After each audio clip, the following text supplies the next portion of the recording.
First of all, those who think too much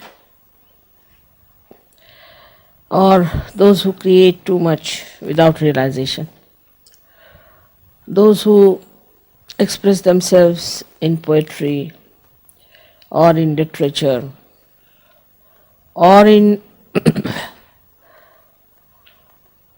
music, you can say, in paintings, in all kinds of arts. If they are not realized souls, then they go to the left, to the extreme, or to the right.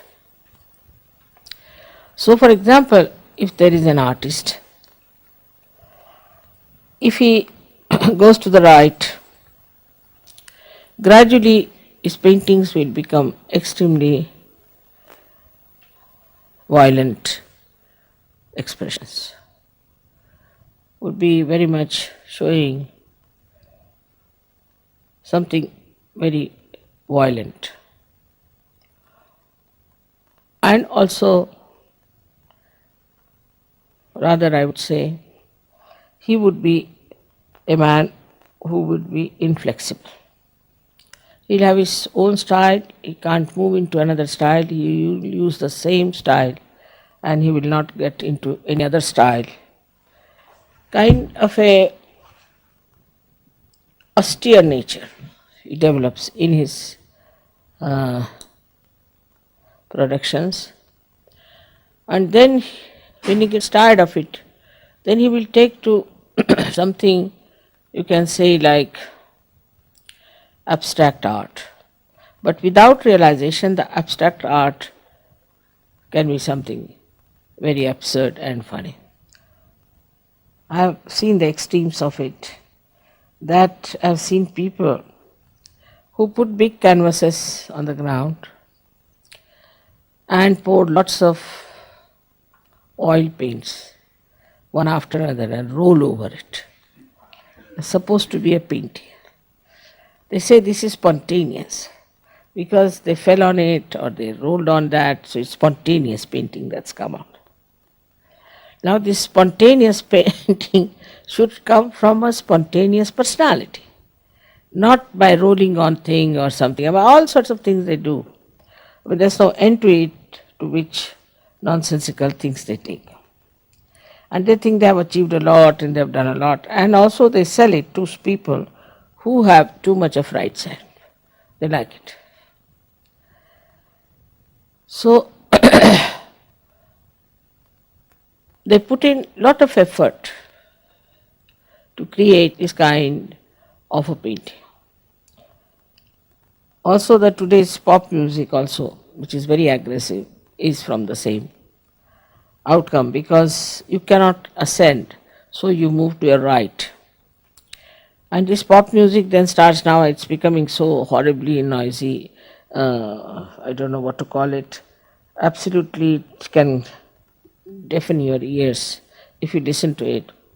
And the whole thing is, the whole gestures and all that are so ugly and so aggressive, as if they are going to eat the mic. Sometimes I feel the way go on with the mic and things like that. And see, then these people also impress such people who are very right-sided, and so they become popular.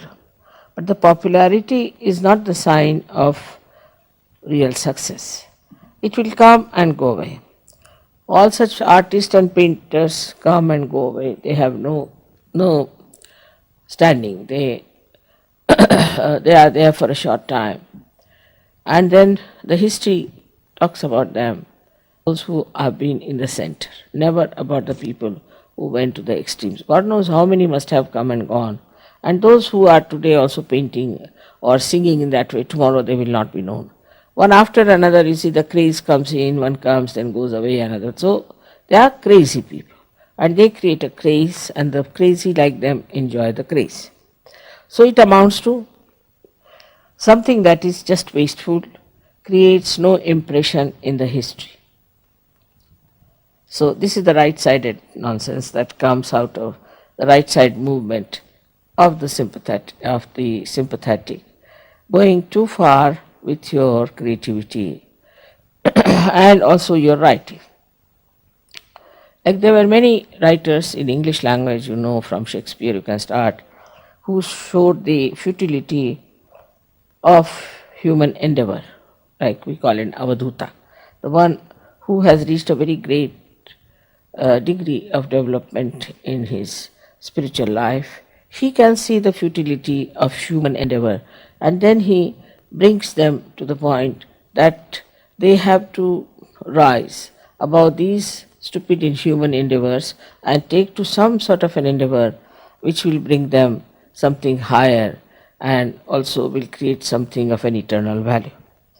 Then also we have, I think in English language I have said, except to Somerset Maugham and all that, the very centrally placed people, also Cronin was, I would say. But then this Hemingway came and he started moving towards the right. Now I don't know, I don't read now modern novels because it's all full of filth.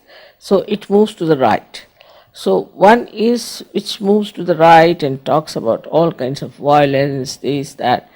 That also is absolutely not palatable to human consumption, I tell you. But still, they write and people like it. People want to read about Hitler, they want to read how people were killed, of war stories, this, that. They want to see pictures which has full of violence or killing, this and that, so that their own desire to be violent is satisfied in seeing those things in films and in otherwise also reading such books of that kind. On the left hand side, when they move, you see these artists. Then, same about musicians, as I said, that the musicians become sort of absolutely suffering from Greek tragedy all the time. They go on crying and weeping and saying that this is sort of, we have been very sad, and the sadness and the tragedy of life. I mean, they go on crying and make you cry also. So there's no hope for them, and they just go on doing such stupid things.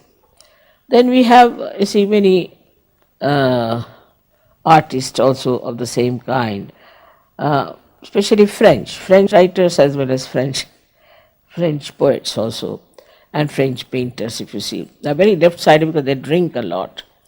If you go in any France village, after 7 o'clock, you can't find even one person on the road. And even if you want to find out the road and you knock at the door and request them that you'd like to know some road and all that, they're all drunk already at 7 o'clock. So with this thing, they become extremely over-romantic type, and they sing songs of romance, have no romance in their life. You see, they just some sort of an imaginary romance they have.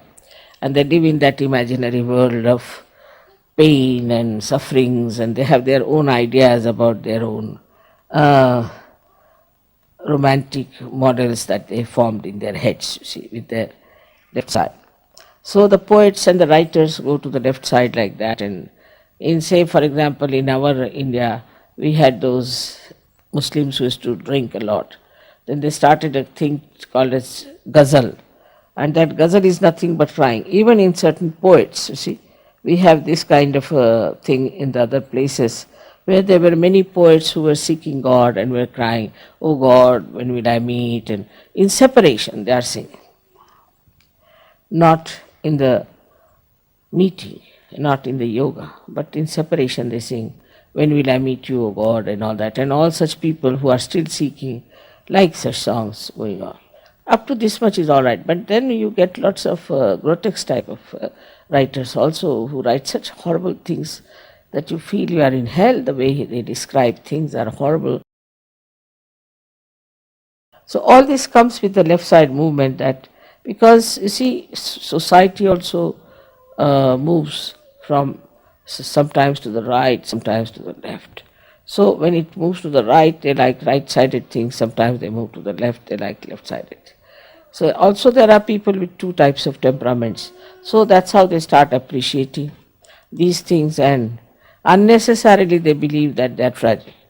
As you know about the Greek tragedy, which is a very sort of a fundamental things, I would say, for Western literature, is a Greek tragedy, where a woman marries a man.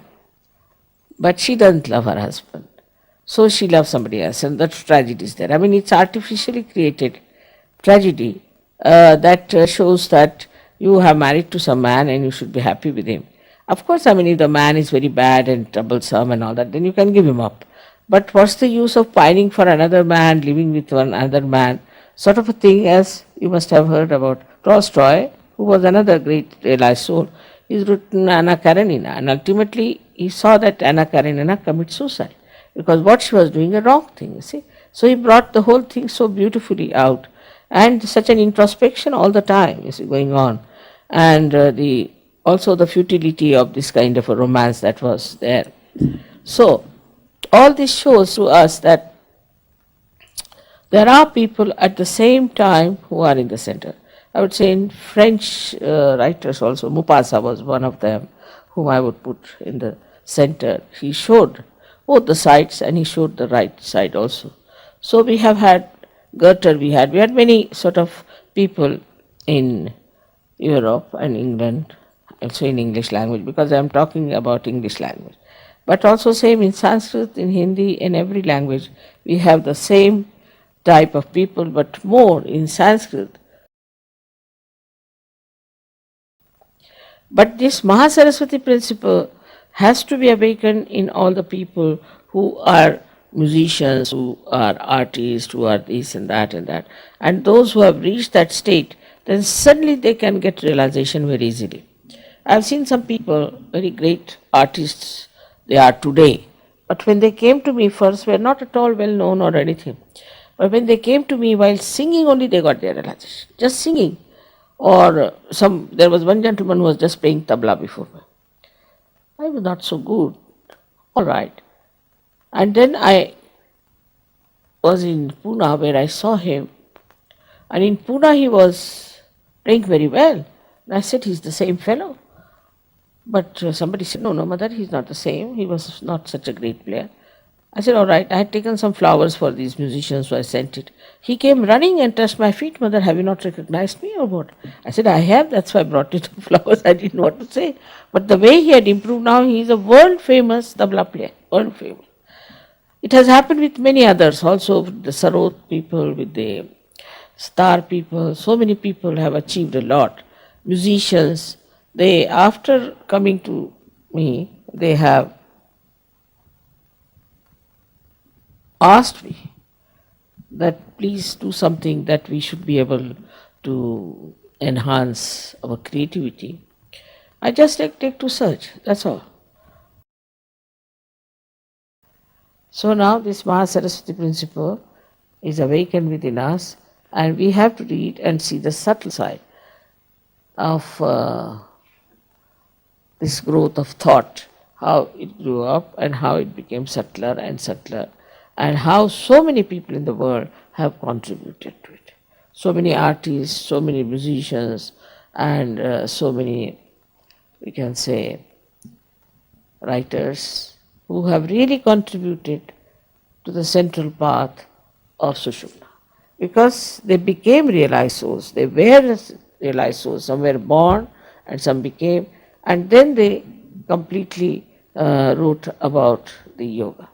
For example, Rabindranath Tagore, in the beginning he writes, when will I meet you, my friend, and all that.